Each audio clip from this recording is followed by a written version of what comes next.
오늘 저희가 함께 살펴볼 자료는요. 아주 오래됐지만 또 아주 유명한 문헌이죠. 바로 출애굽기 18장입니다. 거대한 민족 전체가 움직이는 여정 한가운데서 벌어지는 리더십 그리고 위임에 관한 이야기인데요.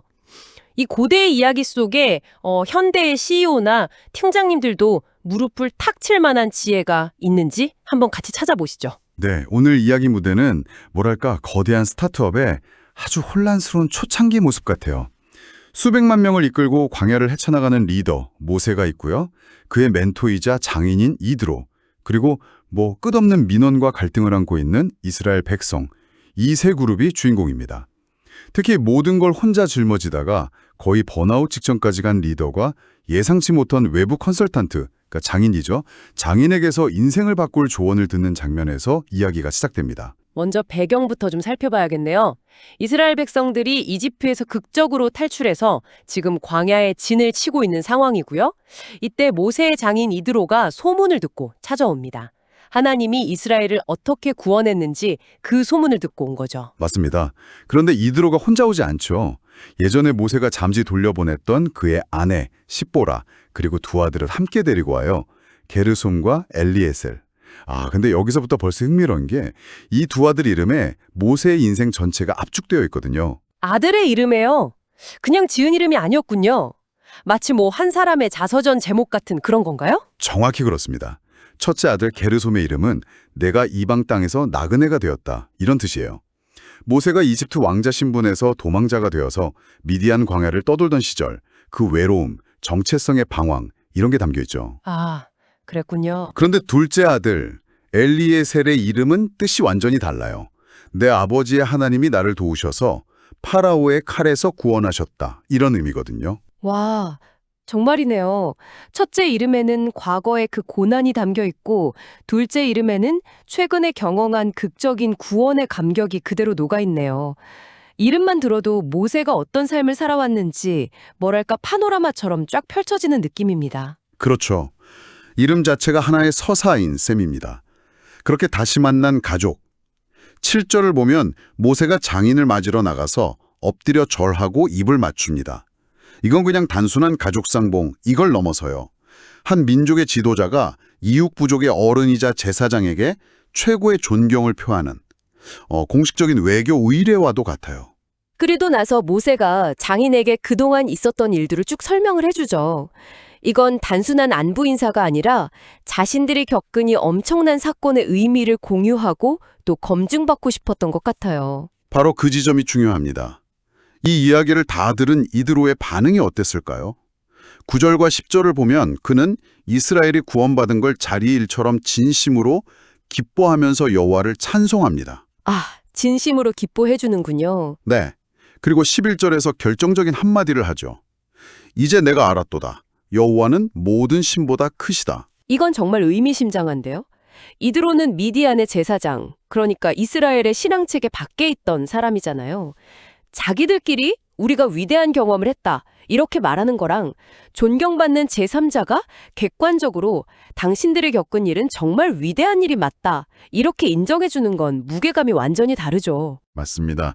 이드로의 이 고백은 이스라엘의 정체성을 외부의 시선으로 확증해주는 아주 중요한 순간인 거죠. 그리고 이 극적인 재회와 인정의 순간은 12절에서 성대한 만찬으로 이어집니다. 이드로가 주관해서 제사를 드리고 아론과 모든 장로가 와서 함께 식사를 하죠. 두 공동체 간의 연대와 평화를 다지는 축제의 자리였습니다. 이렇게 훈훈하게 가족 상봉도 하고 공동체끼리 연대도 다졌는데 바로 다음날 분위기가 확 바뀝니다.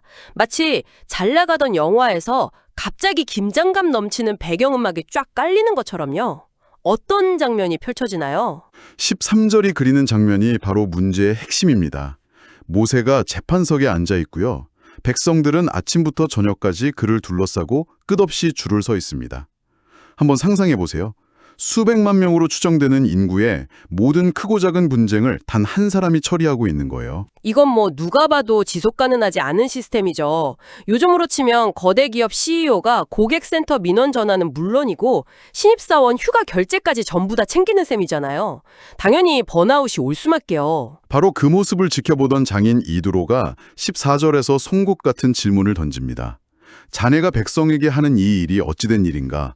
왜 자네는 혼자 앉아있고 백성은 아침부터 저녁까지 자네 곁에 서 있기만 하는가? 이건 단순한 궁금증이 아니에요. 마치 유능한 경영 컨설턴트가 조직의 비효율을 정확히 짚어내는 그런 진단과도 같죠. 왜 이렇게 일하고 있는 겁니까? 하고 묻는 거죠. 그런데 한편으로는 모세의 입장이 이해가 되기도 해요.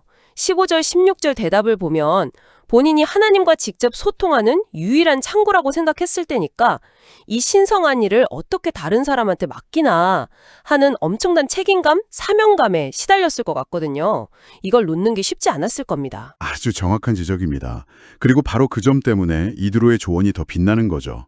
17절과 18절을 보면 이드로는 모세의 의도나 열정을 비난하지 않아요.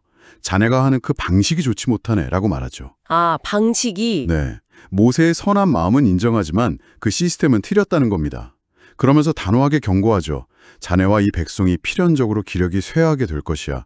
이 일은 자네에게 너무 무거우니 혼자서는 할 수 없네. 문제의 본질을 정확히 꿰뚫은 겁니다. 문제 지적에서 그치지 않고 이도로는 곧바로 해결책을 제시합니다.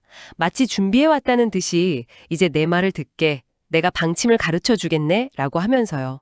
이건 단순한 잔소리가 아니라 대안을 가진 진짜 멘토링의 시작이죠. 그렇습니다.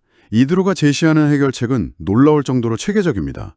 첫째, 모세의 역할을 재정의하라고 말합니다. 19절과 20절을 보면 당신은 백성들의 모든 민원을 처리하는 실무판사가 아니라 백성을 대표해 하나님 앞에 서는 사람이 되어야 한다. 이렇게 말합니다. 아, 그러니까 매일 터지는 이슈를 해결하는 소방수 역할에서 벗어나서 회사의 비전과 핵심 원칙을 세우는 CEO 본연의 역할에 집중하라는 거네요. 최고 영적 지도자이자 교육자로 역할을 전환하라는 거군요. 정확합니다. 그리고 두 번째 단계가 이 조언의 하이라이트라고 할 수 있습니다. 21절을 보면 온 백성 가운데서 유능한 지도자들을 선발하라고 조언하는데 이때 제시하는 리더의 자격 기준이 정말 소름 돋게 현대적입니다. 저도 그 부분이 가장 인상 깊었어요. 보통 이런 상황이면 일 잘하고 똑똑한 사람을 뽑으라고 할 것 같은데 이드로는 능력보다 인성이나 가치관을 훨씬 더 강조하는 것 같아요. 하나님을 두려워하고 진실하고 불의를 미워하는 같은 것들이요. 이게 핵심이었을까요? 정확해 보셨습니다. 그게 바로 이 조언의 시대를 초월한 지혜죠. 이드로가 제시하는 4가지 기준은 사실상 현대 기업의 C레벨 임원 채용 기준과 똑같습니다. 한번 보세요. 네. 첫째, 재능과 덕을 겸비한 사람. 이건 역량하고 인성을 모두 보겠다는 거고요. 둘째, 하나님을 두려워하는 사람은 자신의 권력 위에 더 높은 권위가 있음을 인정하는 그런 윤리의식과 책임감을 의미합니다. 아하. 셋째, 진실하고 거짓이 없는 사람. 이건 투명성과 신뢰의 문제죠. 마지막으로 불이한 이익을 미워하는 사람은 부패에 대한 무관용 원칙, 즉 청렴함을 말하는 겁니다. 수천 년 전 광야에서 나온 리더십 원칙이 오늘날 하버드 비즈니스 리뷰에 실려도 전혀 어색하지 않은 거죠. 정말 그렇네요. 이렇게 뽑은 사람들을 그럼 어떻게 활용하라고 했나요? 그게 세 번째와 네 번째 단계로 이어집니다. 셋째, 이들을 1000부장, 100부장, 50부장, 10부장으로 삼아서 계층적 조직 구조를 만들라는 겁니다. 아, 그러니까 군대식 지휘체계 같은 걸 행정 시스템에 도입한 거네요. 지금으로 치면 팀장, 파트장, 본부장 같은 중간 관리자 그룹을 만드는 거랑 똑같군요. 네, 정확합니다. 인구 규모에 맞춰서 책임 단위를 나눈 거죠. 그리고 마지막 넷째는 사건의 경중에 따라서 재판을 분담하게 하는 겁니다. 22절을 보면 작은 일은 이 중간 관리자들이 스스로 판단해서 처리하고 오직 큰 일이나 정말 어려운 일만 모세에게 가져오도록 하는 위임과 보고 체계를 구축하라고 말합니다. 이게 바로 현대 경영학에서 말하는 권한 위임과 예외 관리의 원칙이잖아요. 리더는 중요한 예외적인 사안에만 집중하고 일상적인 업무는 실무 책임자에게 믿고 맡기는 것. 정말 놀랍네요. 그렇습니다. 심지어 이드로는 이 시스템이 도입되면 어떤 결과가 나올지까지 명확하게 예측해요. 23절을 보면 2가지 긍정적인 결과가 있을 거라고 말하죠. 첫째, 모세는 이 무거운 짐을 감당할 수 있게 될 것이다. 리더의 번아웃을 막는 겁니다. 둘째, 모든 백성도 만족하며 평안히 자기 곳으로 돌아갈 것이다. 아, 신속하고 효율적인 문제 해결로 구성원들의 만족도를 높이는 거죠. 리더와 구성원 모두에게 이로운 윈윈 전략입니다. 그리고 이 모든 조언을 들은 모세의 반응에서 그의 위대함이 다시 한번 드러나는 것 같아요. 24절에 아주 간단하지만 강력한 문장이 나오죠. 모세가 자기 장인의 말을 듣고 그 모든 말대로 행하여. 정말 중요한 지점입니다. 생각해보세요. 모세는 하나님과 직접 대면해서 소통하는 그야말로 최고 권위자였습니다. 그런 그가 이방인 장인의 조언을 군말 없이 듣고 그대로 실행에 옮겼다는 것은 그의 엄청난 겸손함과 열린 마음을 보여주는 거죠. 맞아요. 그게 진짜 위대한 리더의 모습 아닐까요? 모든 답을 혼자 다 아는 사람이 아니라 누가 말하든 옳은 조언을 알아보고 그것을 실행할 줄 아는 사람.